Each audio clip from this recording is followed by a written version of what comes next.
Hey, I'm Pete with Mosko Moto, and this is our Backcountry Brush Guard.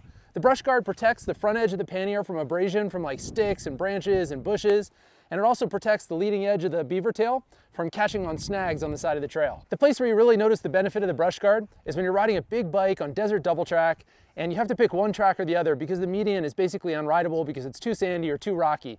As you're cruising down that track, your pannier is sticking off the side of the trail and it's hitting every piece of sagebrush, cactus, and rock that you pass. This scenario isn't just limited to the desert though. It also happens in overgrown woods trails or in tight rocky terrain. Another benefit of the brush guard is that if you go for any kind of a high-speed slide, the front outer edge of the pannier is protected. So any abuse or damage that occurs is going to happen to the brush guard, not to the pannier, and the brush guard is much easier to replace. One thing to note about the brush guard is that it covers the front molly panel, so you won't be able to put molly accessories there, but you can mount a front aux box, which is how I have my bags rigged here. If you're riding off the beaten track in areas that are really overgrown, or if you're headed out on a long trip where repairs and replacements mid-trip are going to be a hassle, I really recommend getting a set of these. They're not very expensive, they're only a slight hassle to put on, and they're much easier to replace than the bag itself. If you have any more questions about the brush guard, just send us a note. Thanks for watching.